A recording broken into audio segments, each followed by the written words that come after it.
À Noël, mon père m'a regardé dans les yeux et a dit, « Tu ne devrais pas être ici, tu ne fais plus partie de cette famille. » J'ai vu Domiti sourire derrière lui. J'ai pris la main de ma fille et j'ai marché vers la voiture. Puis j'ai posté une seule photo.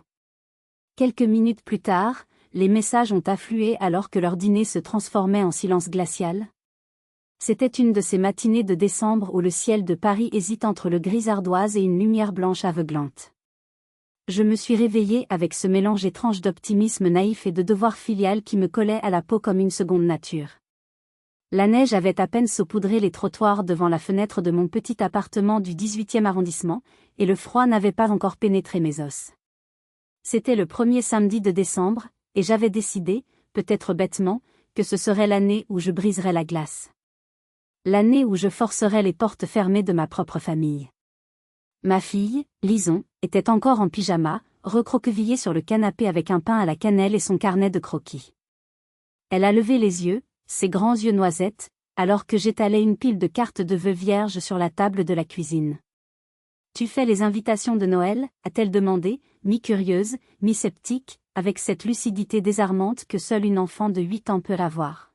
« Ouais, dis-je, essayant d'injecter plus de joie dans ma voix que je n'en ressentais. On fait ça à l'ancienne cette année, des cartes écrites à la main. » Lison a incliné la tête, écartant ses boucles brunes de ses yeux. « Même à papy et mamie ? Surtout eux ? » Elle n'a rien dit de plus. Elle a juste dessiné un bonhomme de neige sur sa page et a ajouté une écharpe qui ressemblait étrangement à celle que j'avais offerte à ma mère l'année dernière. Celle que je n'ai jamais revue. Je suis restauratrice de livres anciens. Mon métier consiste à sauver ce qui est en train de disparaître, à recoller les morceaux de l'histoire avec de la colle d'amidon et de la patience. C'est ironique, n'est-ce pas ?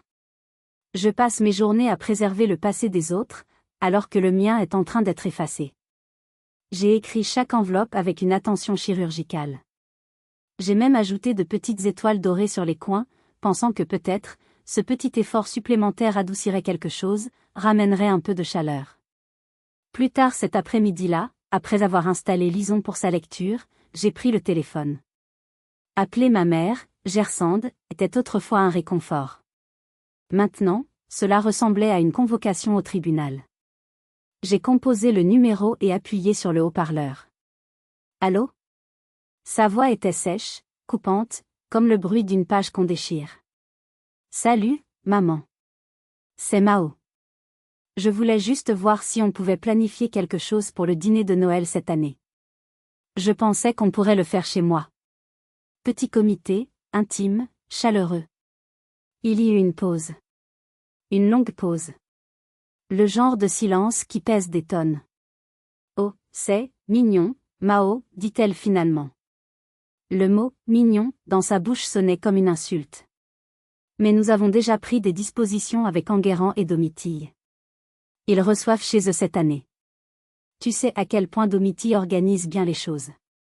C'est un autre standing, tu comprends ? Ma main s'est serrée autour du bord du comptoir en granit. Le granit froid. Bien sûr. Je pensais juste, eh bien, tu sais à quel point cette saison est chargée. Enguerrand a beaucoup de travail. Justement, m'a-t-elle coupé. Domitille a engagé un traiteur parisien. Et puis, soyons honnêtes, ton appartement est charmant mais, un peu exigu pour recevoir les partenaires d'affaires de ton frère. Nous manquons à peine de place à table cette année. Là, c'était encore. Cette petite phrase assassine. Nous manquons de place. J'ai pris une inspiration, essayé de paraître décontracté. Pas de problème. Je voulais juste demander. Joyeux Noël en avance, alors. Joyeux Noël, ma chérie, répondit-elle. Mais le mot semblait répété, mécanique, comme s'il avait déjà été dit à trop de gens ce matin-là. Elle a raccroché avant même que je puisse dire au revoir à papa. Je suis restée debout dans le silence de ma cuisine, fixant le téléphone comme s'il venait de me livrer une condamnation à mort. Puis j'ai regardé la pile de cartes encore non envoyées. J'ai glissé la sienne dans la poubelle. Le reste de la journée s'est passé dans un flou. J'ai emmené Lison au marché local, aider à choisir un jouet pour la collecte de charité du quartier, préparer le dîner, mais quelque chose de petit et de pointu s'était logé sous la surface de mon calme. Une écharde dans le cœur. Avant que je vous raconte comment une simple notification Facebook a fait basculer ma vie dans un cauchemar, je voudrais savoir qui est avec nous aujourd'hui. Dites-moi dans les commentaires depuis quelle ville vous regardez cette vidéo et quelle heure il est chez vous. J'adore voir à quel point notre communauté est grande. La nuit tombée, alors que Lison dormait, j'ai ouvert mon ordinateur. Et c'est là que j'ai vu la première fissure dans le barrage. Parmi les newsletters et les spams publicitaires, il y avait la newsletter annuelle de la famille Hart, envoyée depuis l'adresse mail personnelle de Domitille. Ma belle-sœur. Celle qui avait transformé mon frère, Enguerrand, en une marionnette obsédée par l'apparence. J'ai cliqué. Des bordures rouges vifs, des clipards de houx, des paragraphes entiers sur les accomplissements de chacun.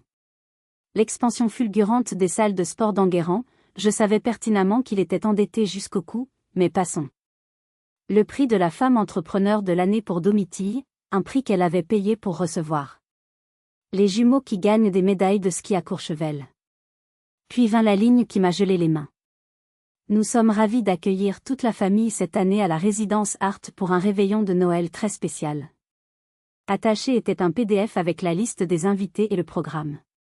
Chaque nom. Chaque créneau horaire. Des cousins que je n'avais pas vus depuis des années, des amis de la famille, même les voisins d'en face. Mais pas le mien. Pas Mao. Pas Lison. Pas même une mention. J'ai fixé l'écran pendant un long moment. Quelque chose en moi brûlait. Pas de colère, pas encore. C'était quelque chose de plus vieux. Une réalisation lente que ce n'était pas un oubli. C'était un schéma. Être ignoré est parfois plus douloureux que d'être rejeté. J'avais lu ça quelque part. Je ne l'avais jamais compris jusqu'à maintenant. J'ai survolé le bouton « Répondre » pendant trop longtemps. J'aurais pu écrire quelque chose de cinglant, ou de gracieux, ou n'importe quoi. Au lieu de cela, j'ai envoyé un SMS à mon frère. « Salut, vous faites Noël à la maison ?» Il a répondu quelques minutes plus tard. 3 petits points qui dansaient, me narguaient. « Ouais. Maman a dit que tu voyageais cette année.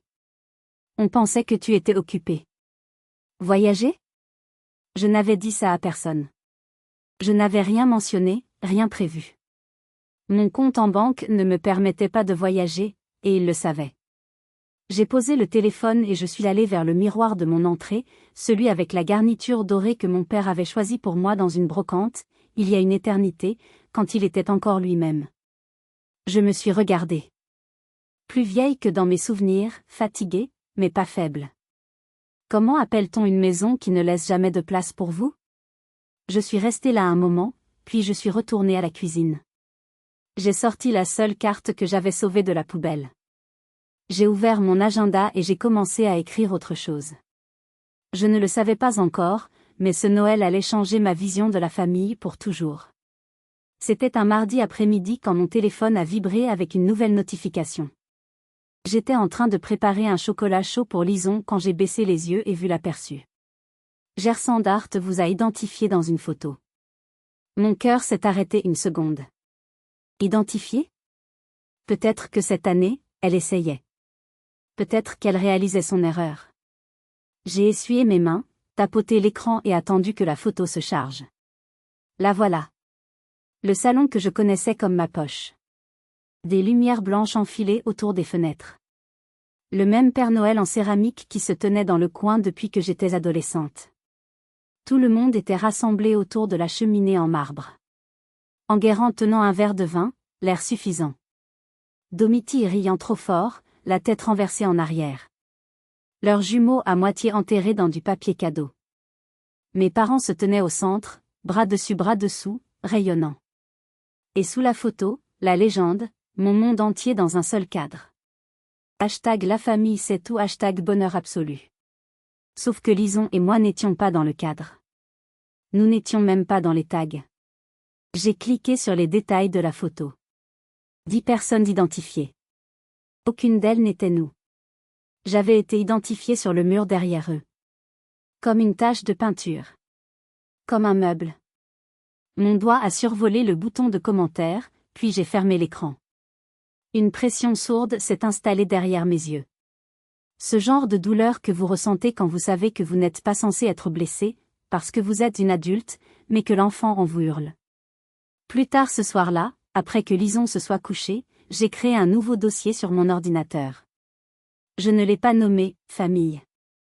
Je l'ai nommé « Le Grand Livre ». J'y ai glissé la capture d'écran de la newsletter. La capture d'écran de la photo Facebook. Si on m'efface, je dois garder des preuves que j'ai existé. Ce week-end-là, mon amie Zita m'a invité à un dîner de collecte de fonds communautaires à l'église. J'ai dit oui, non pas parce que je voulais y aller, mais parce que je savais que mes parents y seraient. J'avais besoin de voir leurs yeux quand ils me verraient. J'avais besoin de comprendre. Zita est venue nous chercher. C'est mon amie d'enfance, mais c'est aussi une avocate redoutable. Elle connaît les secrets de cette ville mieux que personne. Nous sommes arrivés à la salle, une salle de bal d'hôtel modeste remplie de guirlandes et de l'odeur de cidre trop sucré. En trouvant nos places, j'ai remarqué, à travers la salle, le clan Hart. Ils étaient installés près de la scène, à la table VIP. Nappe en velours rouge, chandelier en argent. Domiti se tenait à côté de ma mère, riant comme si elle était l'hôtesse de l'événement. Enguerrand serrait des mains, jouant au grand seigneur. Je me suis dirigée vers notre table assignée. Table 8. C'est une blague, murmura Zita. La table 8 était coincée entre la porte des toilettes et le système de sonorisation. Mais ce n'était pas le pire.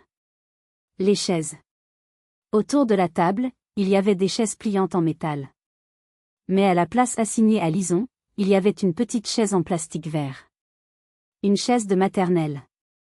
Lison a regardé le petit siège en plastique, puis moi, ses yeux écarquillés de confusion. « Pourquoi j'ai la chaise de bébé, maman ?» a-t-elle demandé, se penchant vers moi.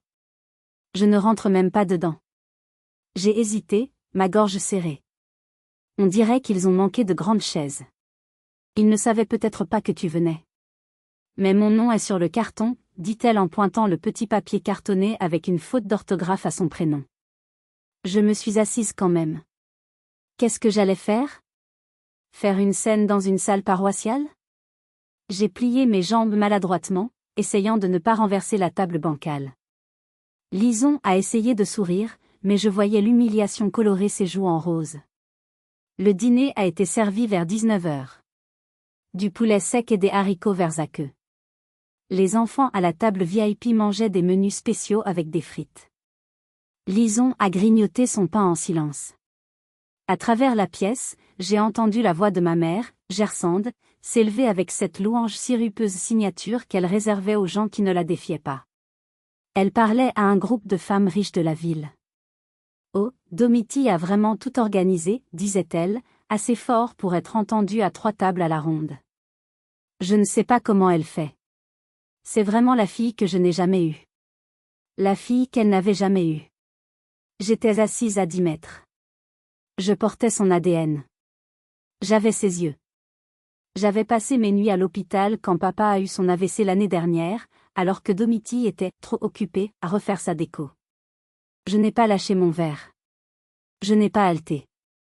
Je suis juste restée parfaitement immobile, la glace dans ma boisson cliquetant contre le côté comme une cloche à la fin d'un enterrement. Zita n'a rien dit.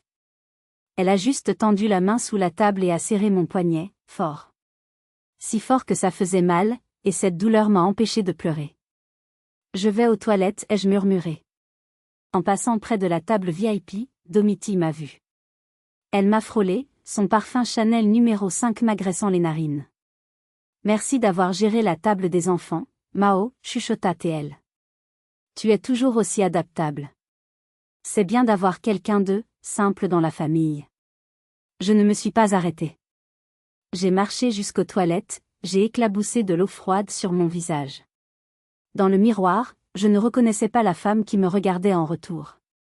Pas à cause du maquillage ou de la robe, mais parce qu'elle n'était plus surprise. Ils ne m'avaient pas oublié. Ils avaient choisi de m'exclure, encore et encore, de manière subtile que personne ne remarquerait à moins de chercher la chaise vide. Je suis revenue à la table, j'ai souri à Zita et je me suis penchée tout près. Je n'ai pas juste disparu, ai-je chuchoté. Ils m'ont rendu invisible. Zita a hoché la tête, ses yeux noirs brillant d'une fureur contenue. Alors on va leur donner une raison de te voir, Mao. Une raison qu'ils n'oublieront jamais. J'ai sorti mon téléphone et j'ai pris une photo discrète. La chaise verte. Le dos de ma mère.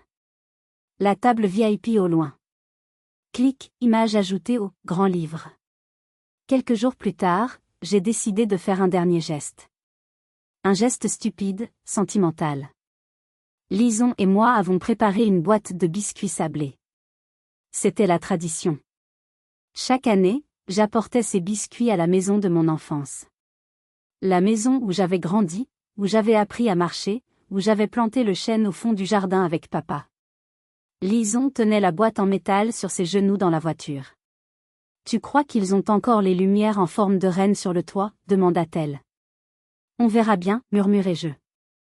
Nous sommes arrivés devant la grille. La maison était là, imposante, magnifique sous la neige. Mais quelque chose clochait. Le chêne. Mon chêne. Il n'était plus là. À sa place, il y avait une allée pavée flambant neuve où trônait la nouvelle Porsche Cayenne d'Enguerrand. J'ai garé ma petite voiture et nous avons marché jusqu'au portail. J'ai sorti mon trousseau de clés, celui que j'avais depuis mes 18 ans. J'ai essayé d'insérer la clé dans la serrure du portillon. Ça ne rentrait pas. J'ai réessayé, plus doucement. Rien. Le métal a crissé contre le métal. Maman ? Lison me regardait, inquiète. Soudain, la voix de Domiti a craché à travers l'interphone vidéo flambant neuf. Qui est là ? J'ai appuyé sur le bouton. C'est Mao. Et Lison. On apporte les biscuits. Il y a eu un silence statique. Puis, oh. Mao. Pas de bonjour. Pas de entrée. La porte ne s'est pas ouverte. Papa ne t'a pas dit ? Sa voix était déformée par le haut-parleur, mais je pouvais entendre le sourire suffisant. On a changé toutes les serrures après le refinancement. Pour la sécurité, tu sais. Avec tous ces cambriolages. Le refinancement, ai-je demandé, ma voix tremblante malgré moi. Oui. Bref, c'est compliqué. La paperasse est allée vite. La maison est au nom d'Enguerrand et moi maintenant. Question d'optimisation fiscale, tu ne comprendrais pas. Au nom d'Enguerrand et d'elle. La maison de mon père. La maison qu'il m'avait promis d'être toujours mon refuge. Je peux entrer pour dire bonjour à papa ? Oh, c'est pas le bon moment, dit-elle.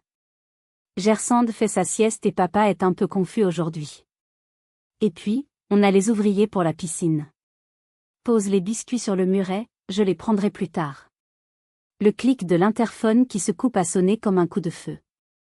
J'ai regardé à travers les barreaux de la grille. J'ai vu la fenêtre de ma chambre d'enfant. Les volets bleus que j'avais aidé à peindre étaient maintenant gris anthracite. Moderne. Froid. Lison a tiré sur ma manche. Pourquoi on n'entre pas, maman ? Ils sont occupés, dis-je. Le mensonge a glissé trop facilement cette fois. J'ai posé la boîte de biscuits sur le muret de pierre glacée. Comme une offrande refusée. Comme une poubelle. Allez, viens. Mettez-vous à ma place une seconde. Vous êtes devant la maison où vous avez grandi, avec votre enfant, et on vous interdit d'entrer via un interphone alors qu'on vient de voler votre héritage sous vos yeux. Qu'est-ce que vous auriez fait ? Vous auriez hurlé ? Vous auriez appelé la police ? Dites-moi dans les commentaires ce que vous auriez fait à ce moment précis. De retour dans la voiture, mes mains tremblaient sur le volant. Je n'étais pas triste. La tristesse, c'était pour avant. Là, c'était de la rage. Une rage froide, calculatrice. Le soir même, Zita est passée à mon atelier. Je lui ai raconté pour les serrures, pour la maison. Elle n'a même pas sourcillé. Elle a ouvert son ordinateur portable. Tu veux que je vérifie les registres fonciers ? A-t-elle proposé. 5 minutes plus tard, elle avait les documents. Ici, dit-elle en pointant l'écran. Transféré il y a 6 mois. Donation avec réserve d'usufruit, mais la nue propriété est à 100% pour Enguerrand Art et Domiti Art. Clause de tontine incluse. J'ai fixé l'écran. Il ne m'avait pas oublié. Il m'avait déshérité techniquement tout en me souriant en face lors des déjeuners du dimanche. Ils avaient volé mon passé. Le lendemain, c'était jeudi soir. Une soirée glaciale, le genre qui vous rentre dans les jointures. Lison était en pyjama, attendant notre tradition annuelle, un film de Noël stupide, du pop-corn et des guimauves. J'ai cliqué sur l'application Netflix sur la télé. Message d'erreur, accès refusé. Les identifiants ont été mis à jour. J'ai d'abord cru à une erreur. J'ai attrapé mon téléphone et j'ai envoyé un texto à Domitille. Salut, est-ce que quelqu'un a changé le mot de passe Netflix? Elle a répondu plus vite que d'habitude. On rationalise les utilisateurs du foyer. J'ai supprimé les appareils parasites pour avoir une meilleure bande passante pour les jeux des jumeaux. J'espère que tu comprends. Parasite. Elle m'avait traité de parasite. Sur un compte que je payais. J'ai regardé mes relevés bancaires. Depuis 3 ans, c'était ma carte qui était débitée pour le forfait famille ultra. Il n'avait jamais proposé de partager les frais. J'ai regardé Lison, ses yeux encore pleins d'espoir devant l'écran noir. Ça marche? J'ai forcé un sourire. Non, chérie. On va lire un livre ce soir. Plus tard cette nuit-là, Dita m'a envoyé une capture d'écran. Tu devrais voir ça, écrivit-elle. C'était une story Instagram de Domitille. Sa chienne, un caniche royal nommé Princesse, était enroulée dans un plaid. Mon plaid. L'écharpe en cachemire et laine mérinos que j'avais tricotée à la main pour ma mère l'année dernière. J'y avais passé 3 mois. Chaque maille était une pensée d'amour. J'avais choisi un motif complexe, couleur crème, qui rappelait la dentelle que ma mère aimait tant. La légende disait, Princesse adore son nouveau trône. #luxe dièse confort de Noël, et en dessous, un commentaire de ma mère, ça lui va mieux qu'au canapé. Je suis restée immobile, mes mains serrées si fort autour de ma tasse que j'ai failli casser l'anse. Ce plaid était censé signifier quelque chose. Mais entre leurs mains, même ma chaleur pouvait être utilisée pour m'humilier. Ils ne se contentaient pas de me rejeter. Ils prenaient mon amour et s'en servaient de paillasson pour leur chien. J'ai ouvert mon dossier, le grand livre. Sous-dossier, humiliation publique. J'ai téléchargé la capture d'écran. Puis j'ai appelé ma banque. Bonsoir, je voudrais déclarer ma carte perdue. Oui, bloquer tout immédiatement. Tous les prélèvements automatiques. Netflix. Spotify. Amazon Prime. Et, la salle de sport d'Enguerrand. Oui, j'avais oublié ça. Il y a 3 ans, quand il a ouvert sa première salle, Life, il avait besoin d'un garant. J'avais signé. J'avais oublié que mon compte était toujours lié en cas de défaut de paiement. Tout bloqué, ai-je dit à l'opérateur. Absolument tout. Le lendemain matin, j'ai reçu un message dans le groupe familial, dont je n'avais pas été retiré, juste ignoré. Enguerrand, c'est quoi ce bordel?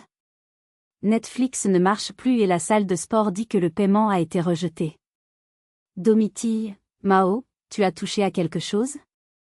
J'ai tapé ma réponse. Mes doigts ne tremblaient plus. À qui de droit, ceci est mon dernier acte de générosité invisible.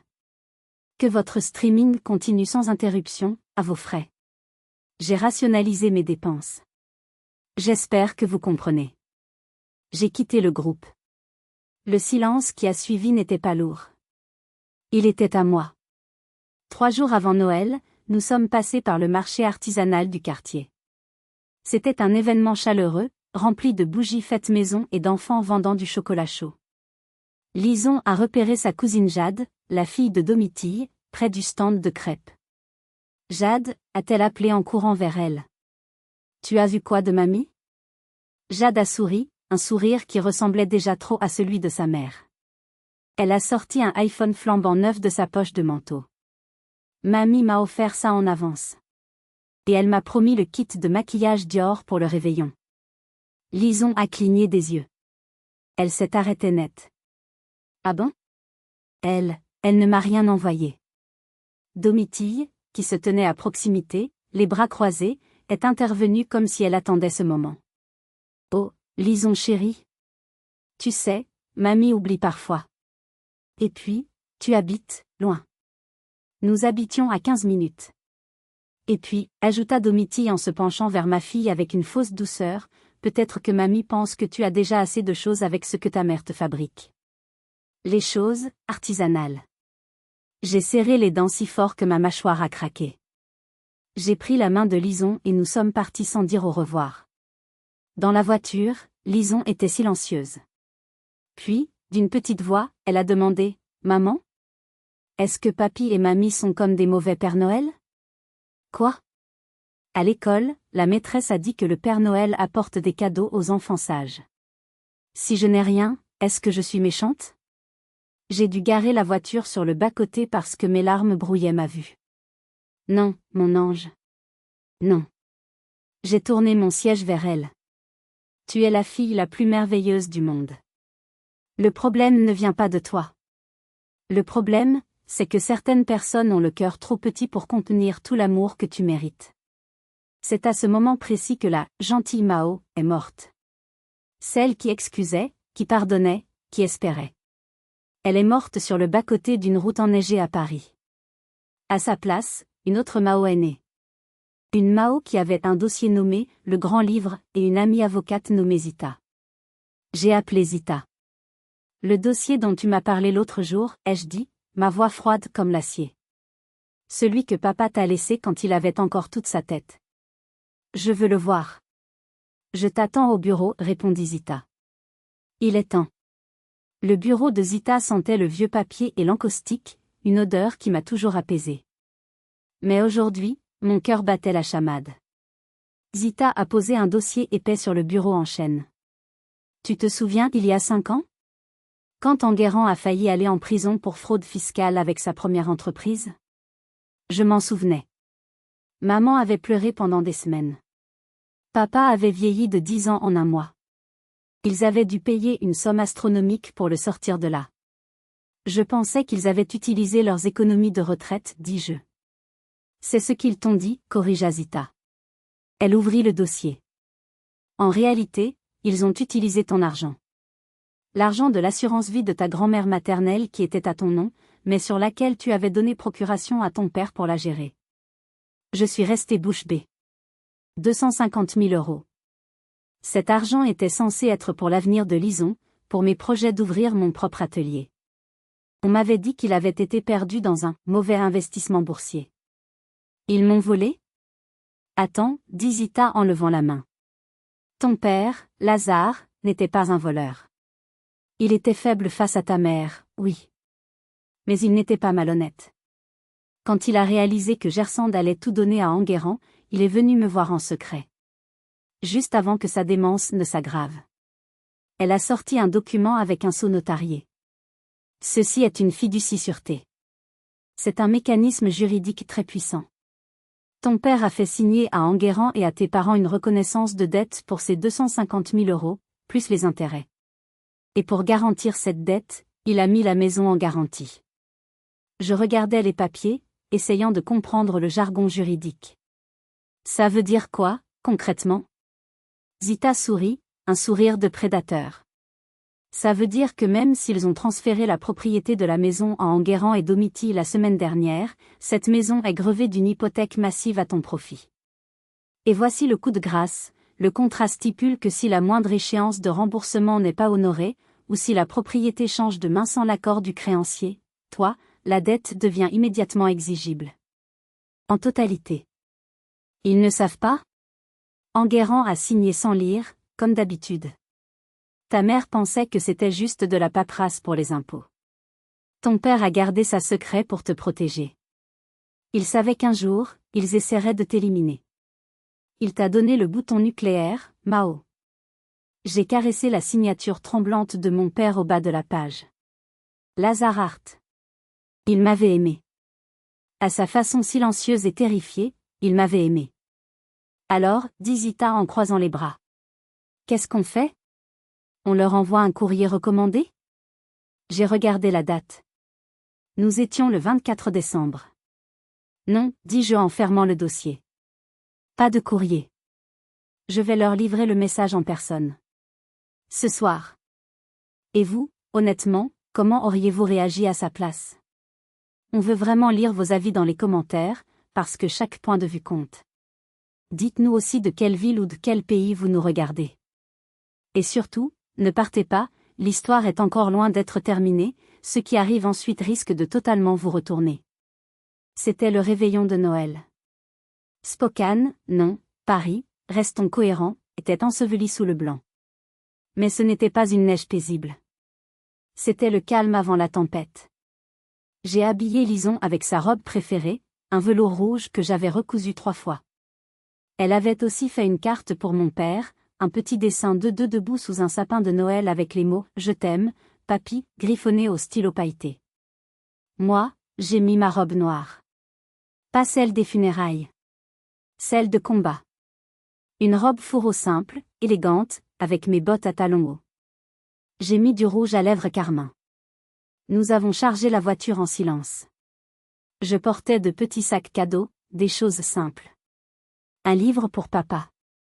Des chocolats pour les cousins. Rien de grandiose. Le genre de cadeau qu'on donne quand on croit encore que le geste compte plus que le prix. J'avais répété ma réplique dans ma tête au moins une douzaine de fois sur le trajet. On passait juste déposer ça. Inoffensif, non conflictuel. À mi-chemin, mon téléphone a vibré. Un message de Gersande. Désolé, on a un problème de chauffage. On ne pourra pas te recevoir ce soir. Reste chez toi. C'était ça. Pas de contexte, pas de chaleur, juste une autre excuse plate. Je l'ai lu 2 fois. Ma prise sur le volant s'est resserrée. Puis Ita a envoyé un texto. Je pense que tu devrais voir ça. Si jointe était une capture d'écran de la story Instagram d'Isolda, Domitille. Ambiance de Noël douillette avec l'équipe au complet. Le chauffage marche à fond, comme nos cœurs. C'était une photo prise il y a tout juste 1 heure. Leur maison éclairée comme une vitrine de grand magasin. Gersande tenant un verre de vin. Enguerrand déballant un cadeau. Tout le monde souriait. Tout le monde présent. Tout le monde sauf nous. Je n'ai rien dit en me garant dans l'allée familière. Lison a levé les yeux de sa carte et a demandé « On va entrer ?» Oui, dis-je. On va juste dire bonjour. La neige crissait sous nos bottes alors que nous montions les marches. J'ai frappé. Pas de réponse. J'ai frappé encore. La porte s'est entr'ouverte. Enguerrand se tenait dans l'encadrement, le visage plus tiré que dans mes souvenirs, les yeux brillants d'alcool. « Tu ne devrais pas être là, dit-il, ses yeux passant de moi à Lison avec dégoût. À l'intérieur, je pouvais entendre les rires, la musique de jazz, le bruissement du papier cadeau. L'odeur de la dinde rôtie et des marrons chauds s'échappait par l'entrebâillement de la porte, une odeur qui criait « maison ». Mais ce n'était plus ma maison. On t'a déjà dit, dit-il, la voix basse pour ne pas alerter les invités. Il n'y a pas de place pour toi. Domitille ne veut pas de drame. Lison s'avança, tendant sa petite carte pailletée. J'ai fait ça pour papy. Enguerrand ne l'a pas prise. Il l'a regardée comme si c'était quelque chose de sale, de contagieux. Il a repoussé la main de ma fille. La carte est tombée dans la neige mouillée. Elle ne comprend pas le français, cracha-t-il. Derrière lui, Domitille apparut, drapée dans de la soie dorée. Elle tenait sa coupe de champagne comme un sceptre. Tu n'as pas eu le message, Mao, dit-elle, son ton léger mais lassé de venin. On est en famille ici. Les vrais membres. Ceux qui contribuent au succès du non-art. Elle a regardé mes chaussures, mon manteau, avec un mépris si palpable qu'il aurait pu couper le verre. Tu ne devrais pas être ici, répéta Enguerrand, plus fort cette fois, attirant l'attention de quelques invités à l'intérieur. J'ai vu mon père, Lazare, assis dans son fauteuil. Il m'a vu. Il a essayé de se lever, mais ma mère, Gersande, a posé une main ferme sur son épaule pour le rasseoir. Elle m'a regardé, puis a détourné le regard, choisissant son verre de vin plutôt que sa fille. C'était le moment. Le point de bascule. Enguerrand s'est avancé, envahissant mon espace personnel. Écoute-moi bien, siffla-t-il, son haleine sentant le cognac hors de prix. Tu ne fais plus partie de cette famille. Dégage avant que j'appelle les flics pour violation de propriété privée. Le temps a ralenti. J'ai vu la carte de Lison se gorger d'eau dans la neige. J'ai vu le sourire victorieux de Domitille. J'ai vu la lâcheté de ma mère. Je n'ai pas pleuré. Je n'ai pas supplié. J'ai sorti mon téléphone. Calmement. Qu'est-ce que tu fais, aboya Enguerrand. J'ai levé l'appareil. Clic, une photo parfaite.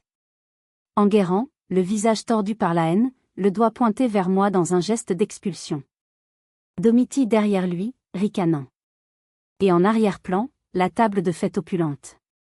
Je garde un souvenir, dis-je doucement.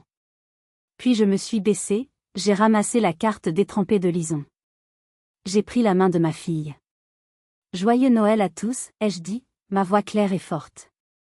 Profitez bien de la maison. Tant qu'elle est encore à vous. Je me suis retourné et j'ai marché vers la voiture. C'est ça, fuis, cria Domitille derrière moi. Retourne dans ton trou. Dans la voiture, alors que je l'attachais, Lison a demandé, est-ce qu'on a fait quelque chose de mal? J'ai regardé dans ses yeux, ces mêmes yeux noisettes que j'avais vus dans mon propre reflet toute ma vie. Non, mon bébé. On a juste frappé à une porte où la vérité n'était pas la bienvenue. Je n'ai pas démarré la voiture tout de suite. Le moteur tournait, le chauffage commençait à dégeler mes doigts, mais mon esprit était en ébullition. J'ai ouvert Facebook. Mon profil était privé, réservé à quelques amis. Mais ce soir, j'ai changé les paramètres. Public. J'ai sélectionné la photo. Celle d'Enguerrand me jetant dehors. Celle de la carte de Lison dans la boue, que j'avais prise juste avant de la ramasser. Je n'ai pas écrit un roman. Pas de diatribe larmoyante. Juste les faits. La légende, joyeux Noël depuis le trottoir. Mon frère Enguerrand Hart et sa femme Domitille viennent de nous mettre à la porte, ma fille de 8 ans et moi, alors que nous venions juste déposer une carte pour mon père malade. Tu ne fais plus partie de cette famille, m'a-t-on dit. Lison n'a même pas pu voir son grand-père. Si vous vous demandez pourquoi nous ne sommes pas sur les photos de famille parfaites cette année, voilà la réponse. La perfection a un prix, notre effacement. J'ai tagué Enguerrand. J'ai tagué Domitille. J'ai tagué l'entreprise de ma mère. J'ai tagué la salle de sport, Life. Puis j'ai appuyé sur publier. Nous avons roulé jusqu'à un McDonald's ouvert 24h24. C'était surréaliste. Nous étions là, en robe de soirée, mangeant des frites et des MC fleuris sous les néons agressifs. C'est le meilleur Noël de ma vie, s'écria Lison en trempant une frite dans son Cinda. J'ai ri. Un vrai rire. Le mien aussi. Mon téléphone a commencé à vibrer. Une fois. 2 fois. Puis c'est devenu continu. J'ai regardé l'écran. Des commentaires d'amis, c'est une blague, mon Dieu Mao, je suis tellement désolé. Puis la famille éloignée. La tante Berthe, Enguerrand a fait QOI? Ils nous ont dit que tu étais aux Maldives. Un cousin germain, c'est dégueulasse. On est à leur table en ce moment, l'ambiance vient de devenir glaciale. À 10 kilomètres de là, dans la maison Hart, je pouvais imaginer la scène. Les téléphones qui bipent dans les poches des invités. Les regards en biais. Domitille qui vérifie son téléphone et devient pâle sous son fond de teint épais. Un SMS d'Enguerrand est arrivé, efface CCD à tout de suite. Tu es malade. Tu ruines tout. Un autre de ma mère, Mao, sois raisonnable. Les partenaires d'affaires de ton frère sont là. Tu nous humilies. J'ai répondu à ma mère, pour la première fois depuis des mois. Je ne vous humilie pas, maman. Je vous montre. Vous vouliez que je sois invisible? J'ai décidé d'allumer la lumière. Puis j'ai éteint mon téléphone. Cette nuit-là, Lison et moi avons dormi dans le salon, sous un forfait de couverture, éclairé par les lumières du sapin. Nous n'avions pas de manoir, pas de dinde, pas de cadeau Dior. Mais nous avions la paix. Le lendemain matin, le 25 décembre, le monde était calme. J'ai branché la clé USB que Zita m'avait donnée sur mon ordinateur. Il y avait un seul fichier vidéo. Date, il y a 2 ans. J'ai cliqué sur lecture. L'image était un peu granuleuse. Mon père, Lazare, était assis dans son bureau. Il avait l'air plus jeune, plus vif, avant que la maladie ne vole son esprit. Il a regardé la caméra, a ajusté ses lunettes, et a soupiré. Mao, commença-t-il. Sa voix m'a fait monter les larmes aux yeux instantanément. Si tu regardes ça, c'est que je ne suis plus capable de te protéger moi-même. Il a raconté l'histoire. Comment Gersande l'avait poussé à tout donner à Enguerrand, le fils prodige. Comment il s'était battu, en vain. Comment il avait vu la méchanceté de Domitille grandir. Je t'ai laissé tomber, ma fille, dit-il, la voix brisée. J'ai été un lâche. J'ai préféré la paix à la justice. Mais je ne peux pas te laisser sans rien. Cette maison, c'est ton héritage. L'argent qu'ils t'ont pris, je l'ai sécurisé. Il a tenu le document de fiducie devant la caméra. J'ai fait en sorte que s'ils essaient de t'exclure, ils perdent tout. C'est ma dernière volonté. Utilise-la, Mao. Ne sois pas gentille comme moi. Sois forte. La vidéo s'est terminée sur lui, essuyant une larme et murmurant « Tu as toujours été le cœur de cette famille, même s'il ne le voit pas. » J'ai pleuré pendant 1 heure. Pas de tristesse, mais de soulagement. Je n'étais pas folle. Je n'étais pas la brebis galeuse. J'étais la fille de mon père. J'ai envoyé la vidéo à Zita. Lance la procédure, j'écris. Tout de suite. À midi, Zita a envoyé l'email. Objet, mise en demeure et avis d'exécution de la fiducie sûreté. Destinataire, Enguerrand Art, Domitille Art, Gersande Art. Pièce jointe, la reconnaissance de dette, l'acte de fiducie, et une copie de la vidéo. Le message était simple. En raison du transfert de propriété non autorisé et du non-paiement de la dette de 250 000 €, plus intérêt, Mademoiselle Mao Art exerce son droit de saisie immédiate sur le bien immobilier 6 au 12 rue des Chênes. Vous avez 30 jours pour libérer les lieux ou régler la totalité de la dette. La réaction a été nucléaire. Mon téléphone, que j'avais rallumé, a failli exploser. 15 appels manqués d'Enguerrand. 8 de ma mère.